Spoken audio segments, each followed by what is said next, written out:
Okay, my next guest is probably the biggest nightmare creationists face in Texas. His video series include the foundational falsehood of creationism, and it is a must for all atheists worth their salt. He is the co-host of the Ramen podcast, and he was even mistaken for Bigfoot. And he is arguably the hardest working man in atheism today. Ladies and gentlemen, Aron Ra. Hello, Aron. Thank you very much. Hear that? They love you up here, Aron. They just love you. Aron, I know that most people don't know you and know your fight and know everything about you, but could you give us, like your friend Seth would say, can you give us the Reader's Digest as to who you are and how you became such a prominent figure in atheism today? I found myself in one of those jobs where you have unlimited browsing, unlimited overtime at the same time. I was in this position for years where I was on news groups, Talk.Origins, for example, and I remember just arguing with these people all day, every day for years on end and reading all of their citations. So I found myself on a huge learning curve, more so than I ever was in college. And so, I read a lot of the old literature, the ancient mythology, Darwin and Huxley and Martin Luther and so forth. And when I eventually came out of that job, I actually went back to school for it because I'd awakened, an interest in all of this. And so I went back to school for a geoscience degree and just continued my education from there. I found in my arguments with theists, with the creationists, that there were the same arguments that kept coming up again and again and again. So I made a series of videos, little 10-minute videos, for people with short attention spans and no college education who would be able to understand the refutation for claims like that there's no beneficial mutations, that there's no transitional species, that that the Bible is the Word of God, or that that evolution is just a theory, and all of these sorts of things that I kept hearing repeated all the time, and which were completely wrong, and which I realized were, as I titled it, the foundational falsehoods of creationism, that creationism is actually based on a long string of false perceptions that they have to maintain. So they can't ever concede that, oh yeah, there's plenty of transitional fossils. They can't. Sometimes they'll concede that there might be beneficial mutations, but there's always some sort of a caveat so that they don't really make a full admission. Very interesting. Very interesting. So, like I said, you're obviously one of the biggest fighters against the creationist movement, if we can even call it that, down there in Texas, and it is pretty much ground zero, it would seem, from up here anyway. So, what is the status of the fight, if you wish, against creationism down there for you guys?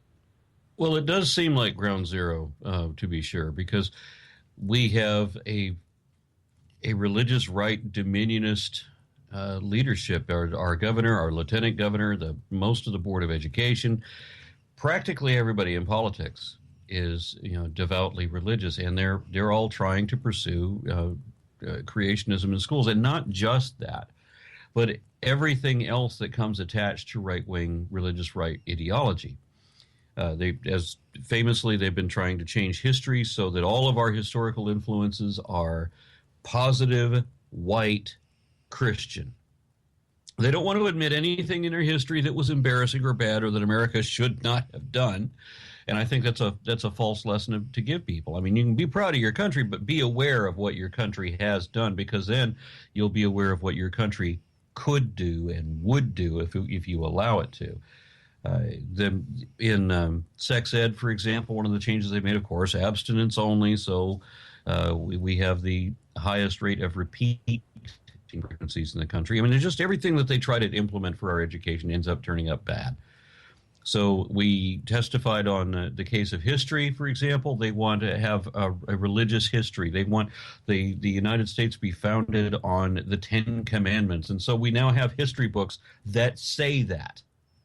So we're now contesting the state. They had dozens of historians testifying that Moses was in no way any influence over the founding fathers and the Constitution of this country, but they voted to ignore everything that the historians said. And then earlier, a couple of years ago, we had 150 scientists representing different scientific organizations arguing that evolution needed to be taught as fact. And this is when the chairman of our Board of Education famously said, someone has to stand up to experts. So Wow. so it's never been about what's really true. And sometimes these people have actually admitted it. I've gotten this time, or a couple of times, I've gotten this admission in writing where it doesn't matter what's really true. It only matters what people believe, that there's a consequence of believing this. So you lie to them so that they believe it because they think there's a better purpose in making someone believe it than giving them the actual facts. Because I think that no understanding reality is somehow a detriment, which of course I can't begin to grasp. So these people are taking the idea of history is written by the winners a bit too literally, I guess. Yes, they are. Yes, they are. And they also hold to things like might makes right and the ends justify the means, which is a disturbing notion that I've been repeatedly told since I was a little kid. The people in my family or in my childhood that were mentors or babysitters or whatever kept delivering these authoritarian edicts to me, and I don't know why, I just never accepted that. That whole thing about ours is not the reason why, ours is but to do or die. And they actually told me, and this is the one that really bothered me, they told me that ignorance is bliss. And my response to that, I remember I was 8 years old when I said, but knowledge is power. So there's a conflict of pretty smart for an ideologies. 8-year-old. Of course, in Canada, we are facing the starting, it would seem, of an invasion of creationists. I mean, I live right here close to Abbotsford, which is essentially the buckle of the Bible Belt in Canada here. There are more churches in this town, in Abbotsford, than there are per capita, than there are across the country. But it's still very benign compared to what you guys are facing down there. But I can still see it coming across the border. I mean, we saw at the Agri-Fair, they brought in a creationist booth. There's now a creationist museum apparently in Alberta. So it's starting to seep across the border. It's starting to come across that evangelical creationist movement.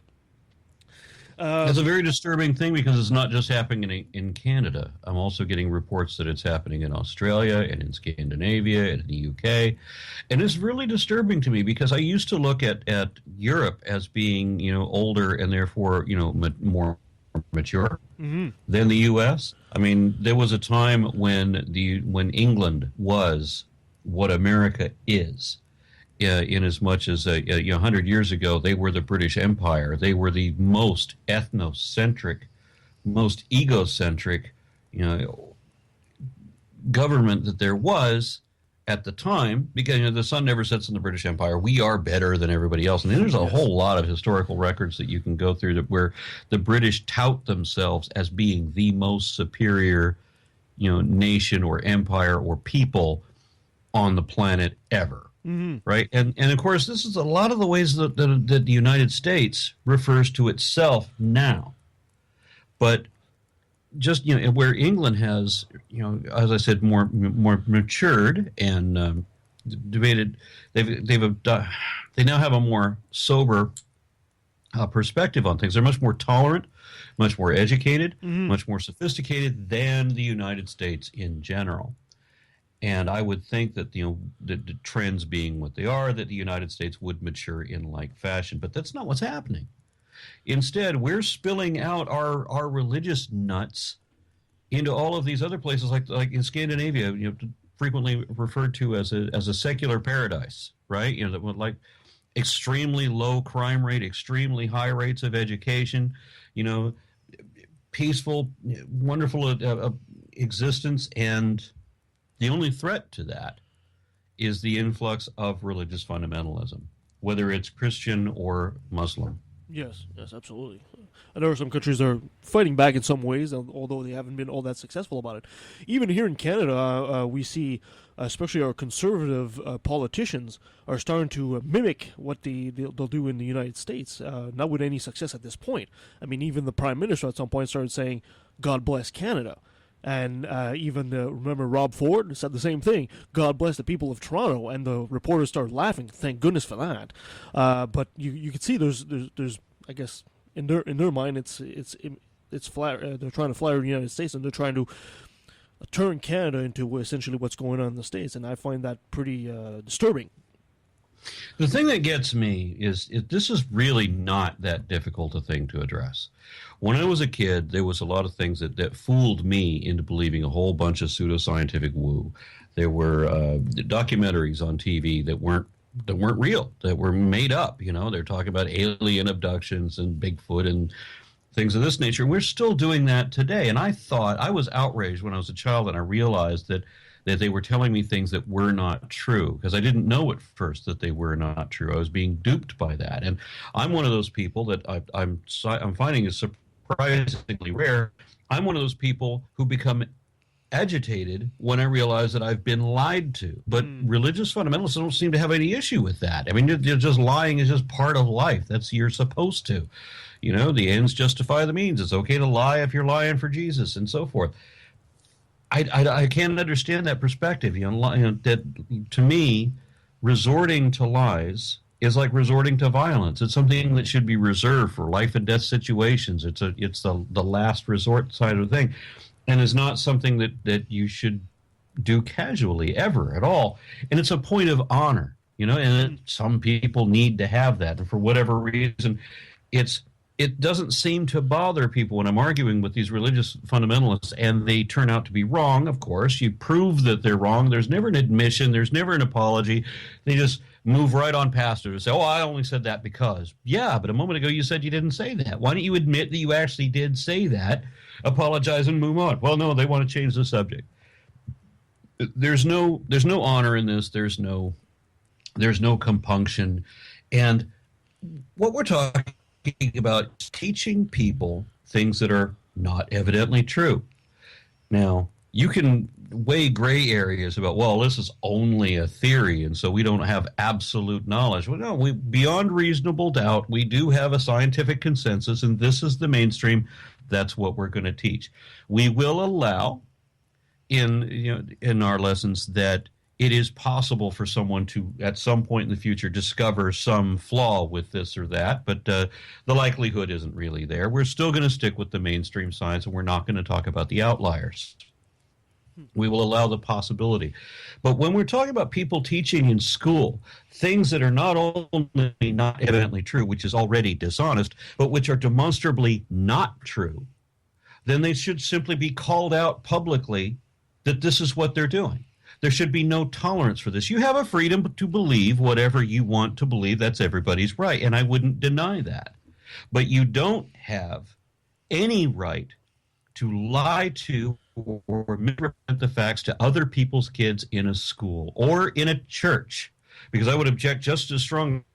The reason that I don't go to church is because every time I sit down in the pews, somebody behind the podium starts lying to me. It's just always the case.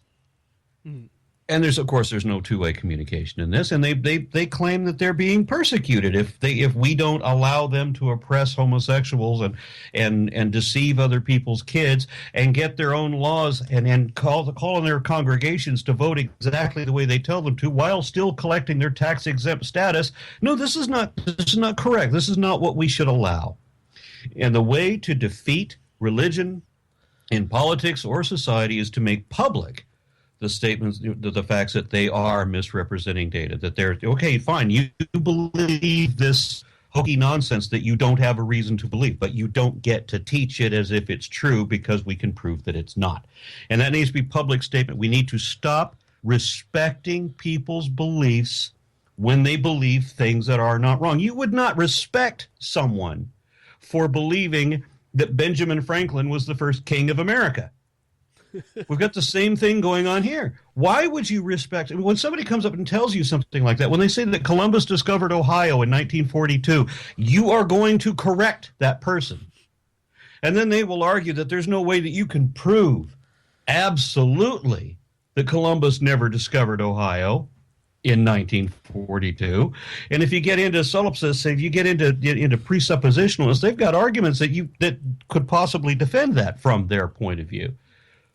But you have to have, at some point, in order to defend these people's positions, you have to take a stance that somehow reality isn't real, that anything we know, we don't really know anything, or that we have to know everything in order to know anything, so that they can have some justification for their hokey nonsense. These people have actually said to me that we have a right to be wrong. And I'm not kidding. That's amazing. But the problem is we are not exercising our right to be right and to state boldly, this is what's right. What you're talking about is wrong, and it needs to be made public, and it needs to be blasted so that these people simply can't get away with it. They can't get the respect for it. That they're getting undeserved respect for pretending to believe things they know are not really true. Yeah, and after that, they'll often take refuge in philosophy when all fails, right? I guess my next question was, you kind of answered it. I was about to ask, that you've been involved with the Texas school district fight, and I was asking why that was important. I mean, for us, I guess we don't see exactly why it's important, but I believe what you guys are is Texas kind of sets the standards for other school districts, right? For a lot of them. Okay. It's not so much now as it used to be, but it's still pretty much the case. That Texas and California are such huge buyers of textbooks that whatever sells in Texas and California will sell to the rest of the country. The rest of the country gets what we ordered. And our Board of Education has actually been ordering publishers to put in misinformation, not kidding, to put in misinformation into the textbooks for our purposes.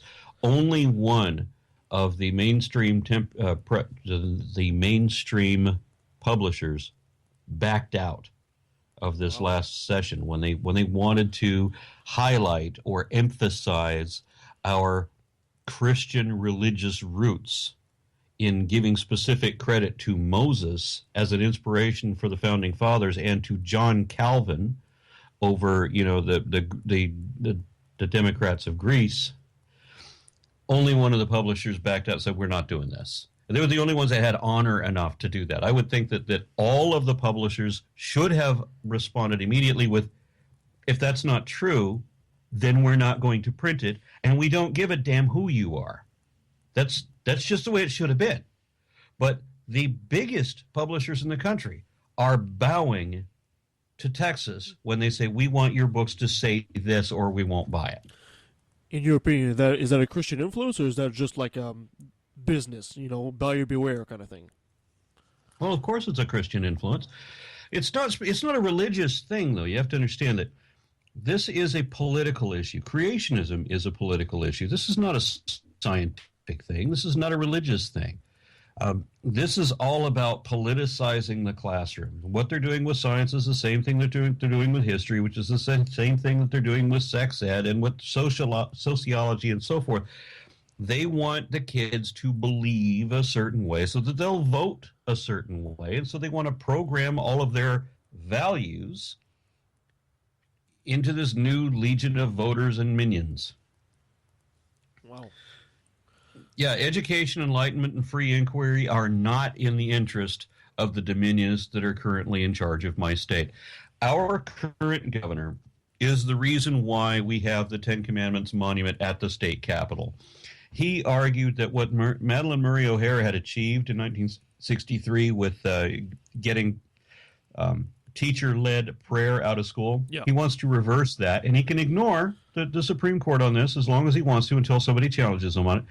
But he hasn't tried to implement it yet. But what he said he wants to do is to have the teachers in public schools leading prayer. So you have Protestant teachers leading Catholic students and Jehovah's Witnesses students and Protestant and Mormon students and non-believing students in Protestant prayer, and they would have a legal obligation to stand and take part in that. Because that was the law that Madalyn Murray O'Hair overturned. There was a legal obligation for the students to participate and show reverence. And that was the most insidious part to me, was you had to be reverent. You had to respect that religion that was being imposed on you, regardless whether you believe it. And I can't imagine any Protestant, any Pentecost that would ever tolerate being forced to be involved in a prayer to Saint anybody or the Virgin Mother, right? I mean, if you have a Catholic prayer enforced on Protestants, what is this, Ireland? Well, look what happened to Ireland. Yeah, in Dublin, for example, when I was there, we had the World Atheist Conference in Dublin, Ireland, and the reason that we did was because they had recently implemented a blasphemy law, and we were there to challenge that law. And at the same time that we were there, there was a Catholic advocate named Michael Voris who was conducting polls in Dublin. He wasn't from Dublin; he's from the United States, but he's a hardline Catholic. One of those guys that believes that after the latest Reformation, that every pope since then has been an anti-pope, and that the Catholic Church has somehow become evil after this event in '63 or thereabouts.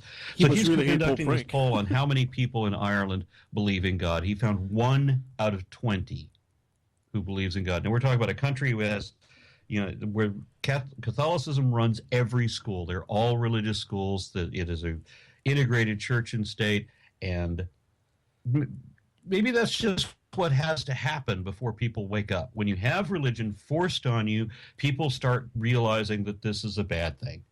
And a lot of people that even live in Texas, they don't even realize what's being responded at this point. They don't realize what they're being fed in the classroom or what they're being fed by the news media. They have no idea. There's so many people here that take Glenn Beck's word as gospel and watch Fox News and have no idea that there's anything wrong with the information presented there. I'm surprised that guy's still around. I mean, whenever I go to the States for business in Washington State, people say, "Oh, you got to listen to Glenn Beck." Is he, you guys nuts or something? I mean, I don't even think the staunchest conservative in Canada can bring himself to vote Republican. Down there, these Republicans are crazy. They're just nuts. But anyway, I digress. So you were saying that you hate being lied to. Is that really what made you become such an activist, such a powerful activist? A powerful voice? Was it the fact that you've been lied to, or is there something else as well? Well, I don't know. I don't know what made me a powerful voice, except that, accuracy does matter. So I don't just say stuff and have no expectation that there's going to be any repercussions if it's wrong.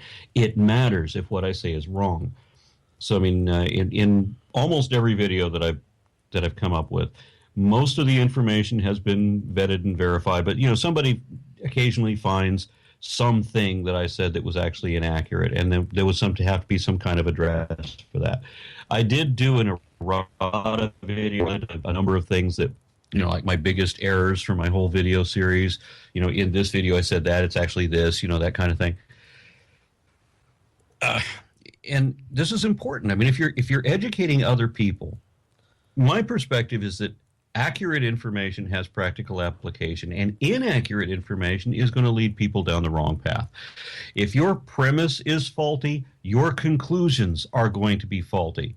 And the basic information that I had when I was a child turned out to be completely flawed, and I based an entire worldview on flawed information. And I was an adult. I was almost middle-aged before I realized the wealth of things that I had been lied to as a child that I never realized were lies. And this is very disturbing. This wasted half my life believing in something that was wrong. Now, fortunately, in my case, it wasn't a great loss. It wasn't anything that had me investing all my savings in tithe to some tyrant somewhere. But it's still... is running off a false premise for the entirety of my life up to that point. Having been fooled, being deceived. You should be embarrassed when you turn out to be wrong, but you should also be thankful to people for pointing out that you are wrong, because then you're not wrong anymore, right? And I would rather be proven wrong than remain wrong and never know it. And then when I am wrong, of course, there has to be an admission, because there has to be some accountability. Again, it's a point of honor. If If you can't admit your mistakes, you can't improve on it. And the only way to improve understanding, this is the purpose of science. The purpose of science is to improve understanding, but the only way to do that is to find the flaws in your current perspective and correct them. Well, I brought up to your friend Peter Boghossian. I said to him, I said, I think that's at the base of the problem. I think one of the greatest feelings in the world is to be correct about something, and then adversely, of course, one of the worst feelings in the world is to be wrong. And I think a lot of people would rather lie and cheat and do anything than to admit that point that they're wrong. And maybe that's he disagreed with me, but I don't know what you thought about that. Well, I have some experience with the religious zealots and the admissions that they make, and many times, I'm sorry to say, religious believers have admitted to me that they don't care what the truth really is in one way or another. In one example, a woman told me that if she had a time machine, and because I set up the situation, what if you had a time machine, you can go out, you can find Jesus. I don't believe there ever was a Jesus, but let's just pretend that there's a Jesus, and she finds Jesus, and she sees him die, and she sees him rot and never rise again. What then? And she told me that she hopes that her faith would be strong enough to allow her to believe anyway, even when her eyes tell her otherwise. Then we had, in questioning Darwin, we had the one admission that if the Bible said that 2 + 2 = 5, that they wouldn't question it. They would find some way to believe it. And I was in a movie called My Week in Atheism, where the Christian who made that movie gave a sermon at his church that I happened to see on video, and he admitted that his own perspective is by definition delusional. He described his position saying that I have evidence that A exists, but I choose to believe B. Although everything points to A, I'm going with B. Because it's a matter of choice. And way too often, when you listen carefully to what these people are saying, you realize that it's not about what's really true. It's about the consequence of believing that X is true. Ham, for example, he repeatedly says that the reason that you have to believe in a literal interpretation of the first half of the Bible is because if you don't believe in that, then how could you believe in the second half where the resurrection is and your salvation supposedly comes from? So it's a consequence of whether or not you believe it, having absolutely nothing to do with whether or not it's actually true. And you often hear that admission. I have people telling me that they believe because they have to, or because they're afraid not to, or because if they don't believe, then they won't see their deceased son again. And I don't even know what to do with things like that. I mean, that to me is not an attachment to the truth. It's not an attachment to facts. The truth is what the facts are. And so when people want to talk about the absolute truth and asserting their truth of their belief, if it's not verifiably true, then it is not truth. You can ask the question, show me the truth of it. And that means show me something in some aspect of your belief that is actually true. I mean, as I said, when people challenge me on that there's never been any transitional species beneficial mutations, or that no new speciation has never happened, one species never turned into another one, etc., I can show specific examples to prove that these things are actually real and true. But the assertions that they make about their religious beliefs, they can't verify any of it. So I can show the truth of what I believe. They cannot show the truth of anything that they assert. And to me, that's what it all comes down to. Yeah, absolutely.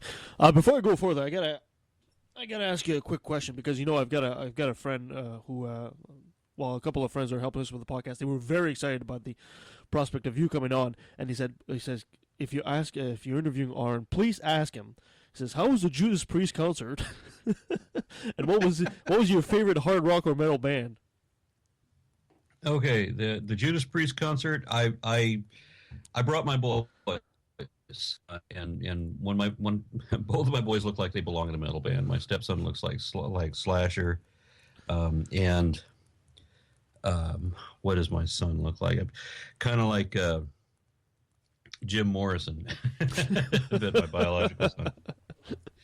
But they're both just long hair, studded leather jackets, chains, and looking like they're up for a criminal record. They both look like throwbacks from 1981, and and I'm delighted. I'm one of those rare parents who my kids have my taste in music. And you mentioned what is my favorite band? My favorite band has always been, since probably 1982, my favorite band has been Motorhead. Oh. And I had both of my boys with me in the mosh pit, front row, at Motorhead here in Dallas. And Oh, wow. I can't wait to do that again. That's awesome. That's awesome. So, we talked about you being such an activist. The biggest problem I have with a lot of atheists, I call them apatheists half the time, is what is your advice to people? Like we said, in Canada, it's starting to come across the border. It's not a full-fledged battle like you guys. It's not perceived as a threat yet. So, what is your advice to these atheists out there that are, wishy-washy about getting involved? What would Aron Ra tell these people? The mainstream really doesn't doesn't bother themselves with anything that doesn't immediately affect their lives. I mean, I've actually had people tell me that if it doesn't directly reflect how much food I put on my table, then I don't need to know it. And it bothers me that people so often do not care at all about history, about science, about foreign policy, about anything going on anywhere else in the world or that doesn't immediately relate or reflect on them. Way too many people like that. However, I don't know how you would inspire outrage at some of the things that are going on. I mean, I remember 1992, I was pleading with Christians to pay attention to Pat Robertson. Do you realize what he said yesterday? Or it was 92 or 94, one of those. Pat Robertson said that killing homosexuals would prevent earthquakes. And he encouraged his 30,000 some odd followers at the time to go out and kill homosexuals where you find them. Amazing. Yeah, because he said that there was this huge earthquake in like the Philippines or in the Caribbean that killed a lot of people, but didn't cause much property damage because the property is practically worthless. But if you had the same sort of thing going on in Bel Air, where almost no one was injured, but billions of dollars in property damages when a few mansions went up, right? So he looks at it only in the dollar value and not in the loss of life, and says that the reason that this atrocity was visited against the United States was because he said that the United States is the only country that allows homosexuals to live. And that's again where he was pleading with these people to go out and kill homosexuals. You'd be surprised how Christians don't care what Pat Robertson says ever.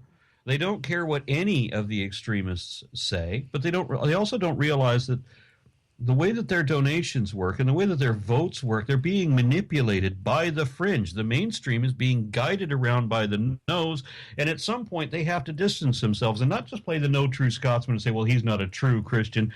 Why are you supporting his organization, and why are you voting for his candidate then? Actually make a real stand and say, no, that's wrong. You can't say that. And you need to be ousted.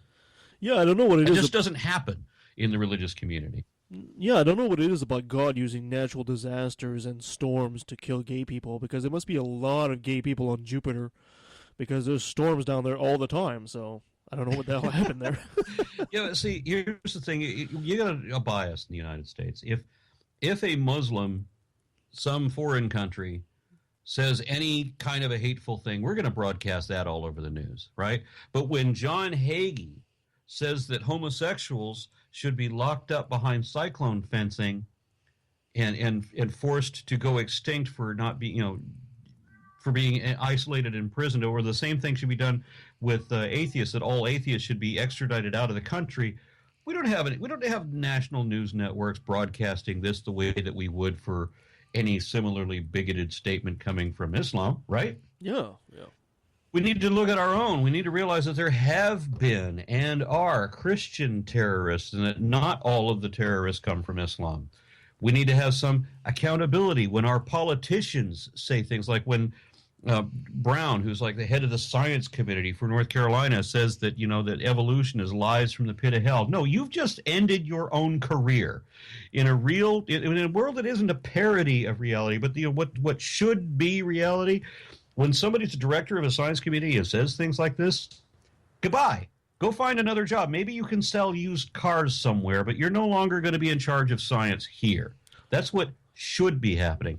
But we don't elect people who are smart enough to be capable of doing their jobs, because for whatever reason the United States is afraid of smart people. We want to elect stupid people, down home good old boys who have no idea what they're talking about, have no education, and have no background necessary to make the kind of nuanced decisions based on extenuating circumstances that are necessary. We want people that see things in black and white dichotomies and who are firm in their convictions and unwavering in their beliefs, because that somehow is going to result in somebody fairly judging us. No, it can't happen that way. So the people of the U.S., and I realize I'm talking to Canada right now, but I'm speaking, of course, for my own country and the way I feel, especially in Texas, when people have no consciousness of what they're actually voting or what they're implementing or what the result is going to be. They can't see anything at the population level. They don't recognize trends. They only see individuals. They literally see trees and not a forest. I don't know what's wrong with these people. It's very disturbing to me. I would prefer that the United States train its own people, and the way a business would. I don't want the country to be run like a business, and I certainly don't want the country to be run by a business, which seems to be the way things are going. But I would like this one aspect where the United States realizes that in order to be competitive, in order to hold this boast that we're always making about being the best damn country there is, that maybe we should earn that at some point. And that maybe our people would be the scientists that other countries hire. Instead of sending their people to the schools we still have, which are still good schools, the colleges, to train scientists to then go back to their home countries, and then we have to hire foreign scientists because Americans don't know shit. Yeah. And most of the science teams, and I get obviously a lot of reports from scientists talking about this, where almost everybody on the scientific team will be a foreigner except the guy who's running it, right? The one who actually got the grant. He'll be American. Everybody else is from somewhere else. And the only other American on the staff is the janitor. Wow. People should recognize that there's a trend coming here. And I can't fathom why they don't see that.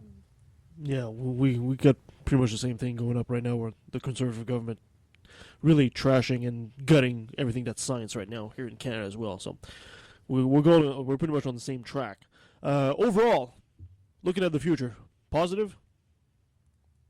Well, I do, as I said, I'm able to see trends. And while I see how Australia, Scandinavia, the UK, and to a degree Canada, they're all having the same complaint about the spillover of religious zealots from the United States.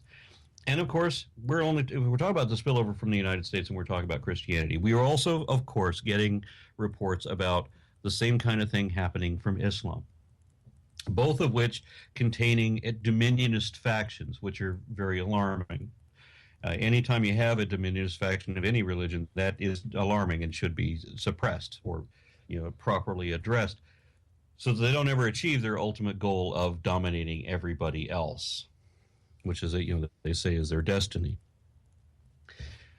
But we do also have the information age, and if they haven't figured out how to shut everybody up, then the trend that I see is that more and more young people are walking away from religion. Here in the United States, we have kind of a polarizing situation, and this is going to bring an interesting outcome. Whereas once upon a time, you had the mainstream who believed in some aspect of the soul, possibly God, whatever. They had some kind of religious belief, but they also understood that you had to accept science because science is reality. That middle-of-the-road person kind of doesn't really exist anymore. While religion is in decline across the country, and I think in every country really, but across the country, and particularly in places like Texas, which is surprising, while religion is in general decline, creationism, which is a form of religious extremism, is actually on the rise. And the only way that that can be, that both of those statistics can be true at the same time, is if people who accept science are rejecting religious beliefs, all faith-based beliefs altogether, which would be great. And the alternate is that people who embrace religion are rejecting science altogether. Because I want to make clear about something. Believing in God does not make one a creationist. A creationist is defined as someone who objects to evolution specifically, but in more general, the real attack of creationism isn't evolution, it's methodological naturalism. They want magic to be a scientific explanation. They want to assert as fact that which is not evidently true. They want to pretend to know things they don't know, which is a line I got from Peter Boghossian. He and I are of one mind on the aspect of how dishonest faith is in that respect.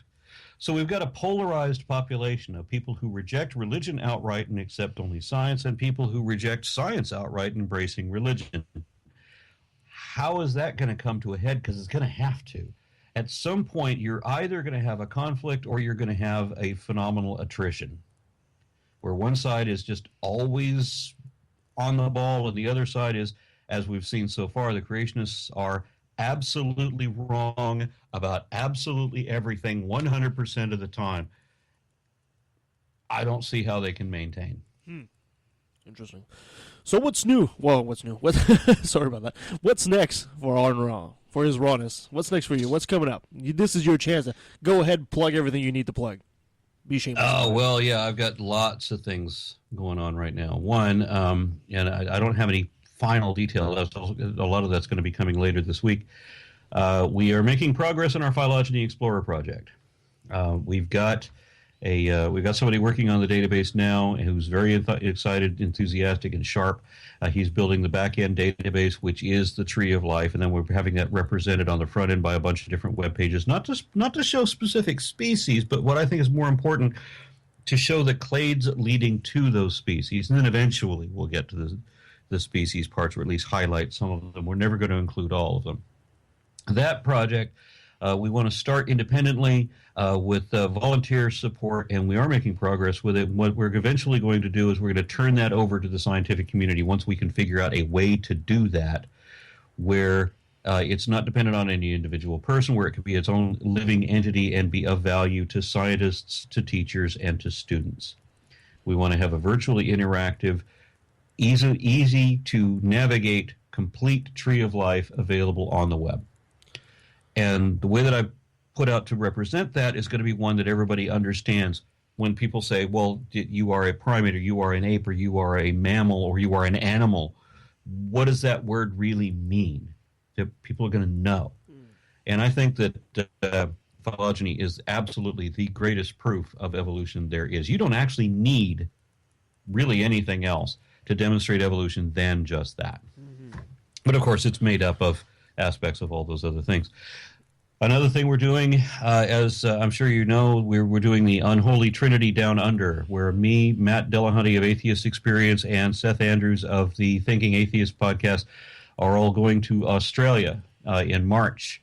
And I'm also hitting New Zealand as well. And so we're going to be doing Perth, Brisbane, Melbourne, and Sydney.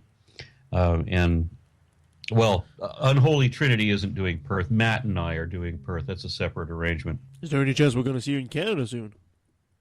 Well, yeah, I'm supposed to go to Canada. Actually, Unholy Trinity is going to Canada in June, I think it is. We're going to be at Imagine No Religion 5. Oh, so we're going to see you there. Which I understand is a suburb of Vancouver. Vancouver's such a gorgeous city. I'm really excited to go back there. I'm bringing my wife with me. I'm going to have a great time. We're going to be with Richard Dawkins, Lawrence Krauss, Peter Boghossian, Robert Price, and I'm really excited. The last time I was there at Imagine No Religion, it was an excellent conference. The people who put that together did an extremely good job with it. They're very well organized, and I highly recommend anybody in the area that can go. If you're in Canada, if you're in Western Canada, please go to that one. You'll enjoy it. It'll be well worth your while. We're also doing And after we get home from Australia, we're doing the American Atheist Conference in Memphis, Tennessee, which I'm doing actually as a motorcycle run. So I'm going to have a handful of atheists riding with me. And then when we come back from that, we'll be home for only a couple of weeks or so. And then I'm actually going on a North Atlantic tour also. I will be in Ireland, England, Scotland, Belgium, the Netherlands, Norway, and Iceland. And that's going to be another speaking tour. Not with the Unholy Trinity, just kind of myself hitting different events there. So it's looking like 2015 is going to be a really good year, although very, very busy. I'm still halfway through my book. I don't know when I'm going to make any more progress on that because we're doing the educational video series, trying to produce three or four videos like that a month. It's a bit difficult to do that. Most of the time, I sit down at my computer laptop when I wake up, and I stay there until I can't stay awake anymore. Yeah. So when I call you the hardest working man in atheism, I wasn't lying there. Your schedule is brutal. It's pretty tight. But fortunately, through Patreon, we've actually been able to get into this full time, which has been a huge thing. I remember for the longest time, almost everything that I did for the atheists or the secular or the skeptics community has all been while also maintaining a full-time job in the corporate world. And I remember actually saying to my boss a year or so ago that my job interferes with my work. And of course, you have to plug in also the Ramen show, right? The Ramen podcast, right? The Ramen podcast was very well received. I'm surprised how well that was received. We're actually number 6 on Spreaker in the religion category. Fantastic. And the big thing with Ramen podcast, I like to, rather than debate people over their religious beliefs and everything, which is fun to do on occasion, but really, what I want to do is I want to show progressives. I want to feature progressive people who are actually trying to fix things and might actually make a difference. And so I'm always asking for people to please notify me in any capacity, whether it's an inventor, or a politician, whether it's an activist you're aware of, regardless what the topic is, whether it's feeding the poor or improving technology or any kind of a socio-political environmental situation. Let me know who it is that you think is actually doing some good, and I'd like to talk to them. And it's a little disturbing to me how few responses I get to that. And of those, very often the people that they suggest are people that are so active that they're not capable of doing a podcast. So I'm always looking for guests for that show. Well, maybe you'll have us as a guest one day. Well, thank you so much for your time, Aron. I know you're a busy man, and I guess we'll let you go now. And goodbye from Canada, and keep on working. You're a great guy. Thank you very much.